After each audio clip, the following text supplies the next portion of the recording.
जी, सबसे पहले बात करेंगे गिलगित बल्तिस्तान इंतखाबात की। तो अब तक के गैर सरकारी नताइज के मुताबिक तहरीक इंसाफ का जो पलड़ा है वो भारी दिखाई दे रहा है और दूसरे नंबर पर पीपल्स पार्टी है, जबकि अवाम ने नून लीग के बयानिए को मुकम्मल तौर पर मुस्तरद कर दिया है। इंतखाबात में 23 नशिस्तों पर 24 पर पोलिंग हुई, जबकि हल्का नंबर 3 में उम्मीदवार के जो इंतकाल के बाद उसके इंतखाब 23 नवंबर को होगा। शिकस्त पर ऑपोजिशन ने धांधली का बड़ा इल्जाम लगा दिया, जबकि गिलगित बल्तिस्तान के इलेक्शन कमिश्नर ने ऑपोजिशन के इल्जामात को मुस्तरद करते हुए दावा किया है कि तारीख के साफो शफाफ इंतखाबात हुए हैं।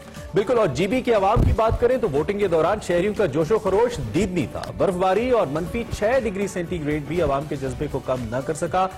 लाखों लोग अपनी बारी के इंतजार में खड़े रहे। कुछ लोग ऐसे थे जो कि माजूर भी थे, व्हील चेयर्स के ऊपर भी वोट डालने हमने देखा। उधर सियासी जमातों के कारकुनों के दरमियान कुछ तसादुम के वाकयात भी आए।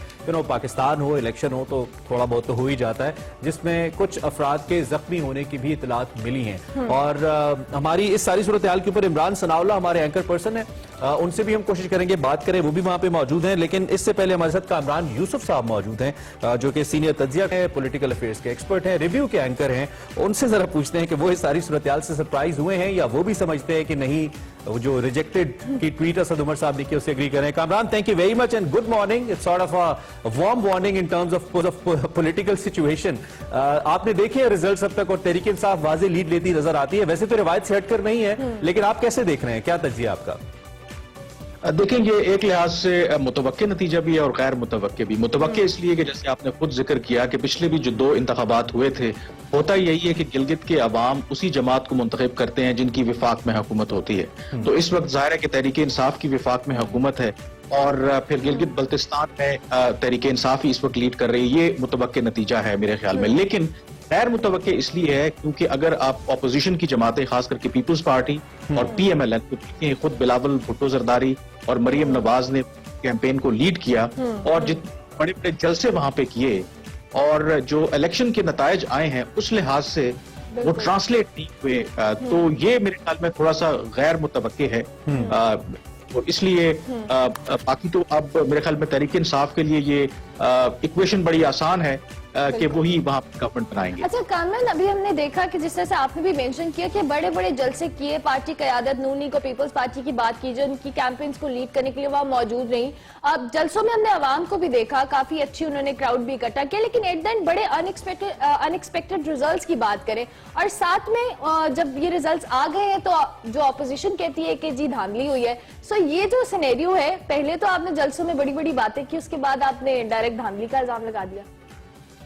लेकिन धांधली का इल्जाम तो वो दोनों पीपल्स पार्टी भी और PMLN इलेक्शन वोटिंग से पहले भी लगा रहे थे कि उनको खतरा है धांधली होगी और 2018 वाली जो हिस्ट्री है उसको रिपीट किया जाएगा। जो धांधली का वो इल्जाम लगा रहे हैं क्योंकि एक जाहिर है कि अगर उनके पास कोई एविडेंस है, सबूत है, वो सामने लाए, जो एक मुरवजा तरीकाकार है उसके तहत अगर उनको रिलीफ मिले तो ठीक है। लेकिन जो पॉलिटिकली वो उनके पास एक जो स्ट्रॉन्ग पॉइंट, जैसे आपने भी जिक्र किया, मैंने भी जिक्र किया, कि अगर वो इतनी बड़ी बड़ी रैलीज वहां पर एड्रेस कर, अगर वो उनके हिमायती और उनके सपोर्टर्स थे, तो सवाल ये है कि वो पोलिंग वाले दिन वो क्यों नहीं निकले उनको वोट डालने के लिए। तो ये वो नुकता है जिस पर ऑपोजिशन की जमातें जो हैं वो ये कहेंगी कि अगर आप जलसों को देखें, जिस तरीके से पीपल्स पार्टी और PMLN के जो रहनुमा है उनका इस्तकबाल किया गया GB में, तो उसके लिहाज से वो ये कहेंगे तो वो तो बड़े पॉपुलर हैं।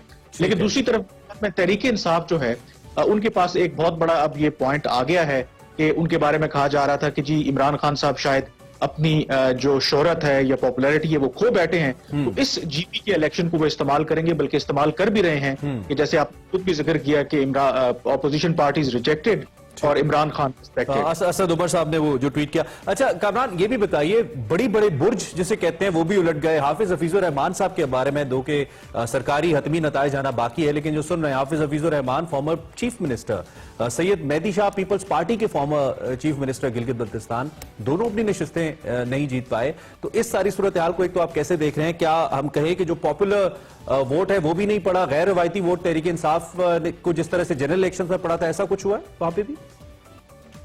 मेरे ख्याल में जो एक बुनियादी इशू है जो गिलगित बल्तिस्तान के अवाम है, जैसे हमने पहले भी जिक्र किया कि वो उसी जमात के साथ जाते हैं जिसकी विफाक में हुकूमत, तो उसकी वजह यह है कि गिलगित बल्तिस्तान के पास अपने तो कोई रिसोर्सेज उस तरीके से नहीं है, सही। उनको रिलाय करना पड़ता है वफाकी हुकूमत के ऊपर, उनकी ग्रांट्स के ऊपर।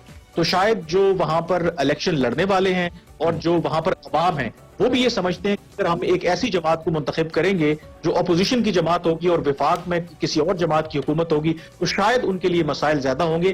तो ये जो फैक्टर्स हैं उन्होंने आई थिंक बड़ा रोल प्ले किया है इस सारे इन नताइज में।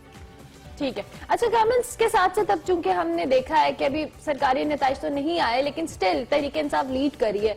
हमने देखा इलेक्शन कैंपेन में भी बड़े बड़े वादे किए गए, नारे लगाए गए कि गिलगित बल्तिस्तान की आवाम के मसाइल हल हो गया, और बार बार ये भी कहा गया कि ये बड़ा निगलेक्टेड एरिया रहा है। सो आपको क्या लगता है कि ये सारे जो वादे हैं, ये जो सारे नारेबाजी है, क्या तहरीक इंसाफ की अब जो हुकूमत आएगी, क्या ये इनके मसाइल हल कर पाएगी? देखें, जो सवा दो साल में तहरीक इंसाफ के जो पाकिस्तान 2018 में जो इलेक्शन जीता, जो वादे उन्होंने किए थे, अगर तो उसको सामने रखा जाए तो फिर तो मेरे ख्याल में गिलगित बल्तिस्तान के अवाम के लिए वो अच्छी खबर नहीं है। मतलब मेरे ख्याल में शायद जो पीटीआई के सपोर्टर्स भी हैं, अगर रियलिस्टिकली वो देखें जो वादे तहरीक इंसाफ ने किए थे किसी तरीके से उस तरह पूरे तो नहीं हुए। लेकिन गिलगित बल्तिस्तान का जो सबसे अहम इस वक्त मसला है, वो चाहते हैं कि उनको आईनी हकूक मिले, और आईनी हकूक किस तरह से मिले कि को एक सूबे की हैसियत दी जाए। वज़ीर-ए-आज़म इमरान खान ने इलेक्शन से पहले ऑलरेडी ये ऐलान किया है कि वो उनको सूबे की हैसियत देंगे।